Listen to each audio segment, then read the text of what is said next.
शिव पूजा के लिए बेलपत्र क्यों? भगवान शिव त्रिमूर्ति में प्रमुख देवताओं में से एक हैं और उन्हें संहारक के रूप में भी जाना जाता है। ऐसा माना जाता है कि भगवान शिव को प्रसन्न करना सबसे आसान है।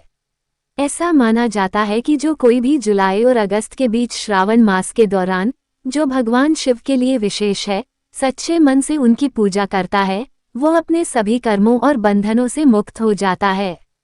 उसे मोक्ष का मार्ग भी मिलता है। बेलपत्र या बेलपत्र विलो वृक्ष का पत्ता होता है। ऐसा कहा जाता है कि यह पत्ता व्यक्तिगत वस्तुओं में से एक है। शिव पुराण के अनुसार यह उन 6 दिव्य वस्तुओं में से एक है जिनका शिव पूजा में अनिवार्य रूप से उपयोग किया जाना चाहिए। बेलपत्र 3 पत्तियों वाला एक विशिष्ट त्रिपर्णी आकार का होता है। इन तीनों पत्तियों के अलग अलग प्रतीक हैं। एक मान्यता यह है कि ये 3 पत्तियां शिव की 3 आंखों का प्रतीक हैं, जबकि दूसरी मान्यता यह है कि ये भगवान के त्रिशूल का प्रतीक हैं। तीसरी मान्यता यह है कि ये त्रिमूर्ति का प्रतिनिधित्व करते हैं, जबकि चौथी मान्यता यह है कि ये प्रकृति के 3 गुणों का प्रतिनिधित्व करते हैं। अंतिम लेकिन महत्वपूर्ण बात यह है कि 3 पत्तों को पवित्र ओम ध्वनि का प्रतीक माना जाता है। पौराणिक महत्व। पौराणिक कथा के अनुसार जब असुरों और देवताओं ने समुद्र मंथन किया तो कई अन्य पदार्थों के साथ हलाहल नामक घातक विष भी निकला। भगवान शिव जानते थे कि अगर यह विष छलकेगा तो इसका प्रभाव ब्रह्मांड के सभी जीवों पर पड़ेगा।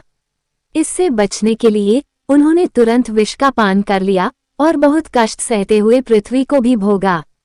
फिर उनके कष्टदायक गले को शांति देने के लिए उन्हें बेलपत्र अर्पित किया गया।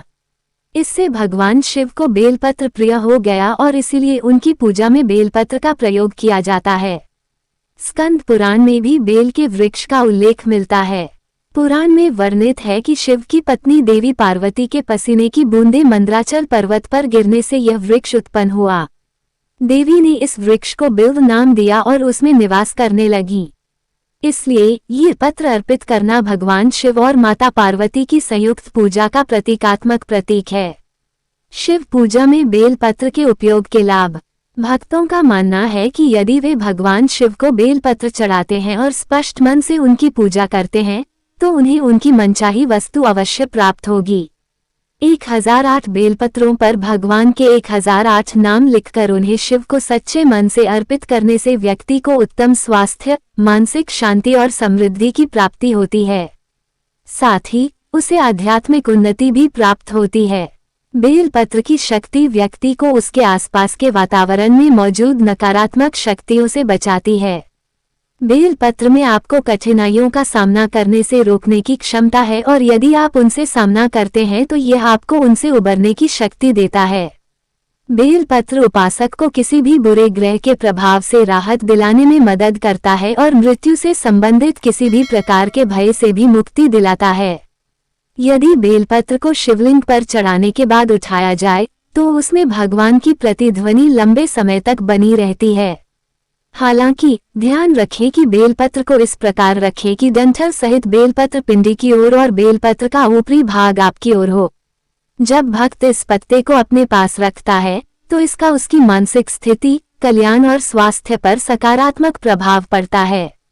यहाँ एक मंत्र दिया गया है जिसका जाप आप भगवान शिव को बेलपत्र चढ़ाते समय कर सकते हैं। त्रिगुणाकार त्रिनेत्रम च त्रिधायुतम त्रिजन्म पापासंहार बिल्वपत्रम शिवार्पणम। मंत्र की व्याख्या नीचे दी गई विधि से की जा सकती है। उपासक 3 नेत्रों वाले, त्रिशूलधारी तथा 3 जन्मों के पापों का नाश करने वाले भगवान शिव को 3 पत्तियों वाला बेलपत्र अर्पित करता है। बेलपत्र कैसे तोड़ें? किसी भी शिव पूजा के लिए बेलपत्र तोड़ते समय कुछ महत्वपूर्ण पहलुओं को ध्यान में रखना चाहिए। सबसे पहले बेलपत्र को हाथ अच्छी तरह धोकर और यह सुनिश्चित करके ही तोड़ना चाहिए कि वे साफ हों। बेलपत्र तोड़ने के बाद उन्हें अच्छी तरह धोना भी जरूरी है। शिवलिंग पर चढ़ाने के लिए चुने गए बेलपत्र सादे होने चाहिए, उन पर कोई धारियां या चक्र नहीं होने चाहिए। ज्यादातर पत्तों पर धारियां या चक्र होते हैं और इन्हें भगवान की पूजा में इस्तेमाल नहीं करना चाहिए। ऐसा इसलिए है क्योंकि ऐसे पत्तों को खंडित माना जाता है। साथ ही धब्बेदार या रंगहीन पत्तों को तोड़ने से बचें। फटे, गंदे और रंगहीन पत्ते अशुभ माने जाते हैं और पूजा के सकारात्मक प्रभाव को कम कर सकते हैं। पेड़ से बेलपत्र वाली पूरी टहनी न तोड़ें, ऐसा करना अशुभ माना जाता है। सोमवार या सोमवार भगवान शिव से जुड़ा दिन है। श्रावण मास में सोमवार के लिए बेलपत्र तोड़ते समय इस बात का ध्यान रखना चाहिए कि वे कहीं से कटे या फटे हुए न हों। इन्हें एक दिन पहले तोड़ना भी सर्वोत्तम माना जाता है। सोमवार को पत्ते नहीं तोड़ने चाहिए। इसके अलावा अष्टमी, नवमी, मकर संक्रांति, अमावस्या और पूर्णिमा जैसे अन्य अवसरों पर भी पत्ते नहीं तोड़ने चाहिए। भगवान शिव को प्रसन्न करने के लिए ढेर सारे बेलपत्र तोड़ने की जरूरत नहीं है। ऊपर बताए गए तरीके से तोड़े गए सिर्फ एक बेलपत्र से ही भगवान प्रसन्न हो सकते हैं। हालांकि यह अर्पण शुद्ध नियत और मन से किया जाना चाहिए। अंत में भगवान शिव को बेलपत्र कितना प्रिय है, इसके बारे में एक और रोचक तथ्य। एक बार भगवान ब्रह्मा से पूछा गया कि शिव को प्रसन्न करने का सबसे आसान तरीका क्या है। ब्रह्मा ने उत्तर दिया कि भगवान शिव एक नीलकमल को 100 कमल के बराबर और 1000 नीलकमल को एक बेलपत्र के बराबर मानते हैं।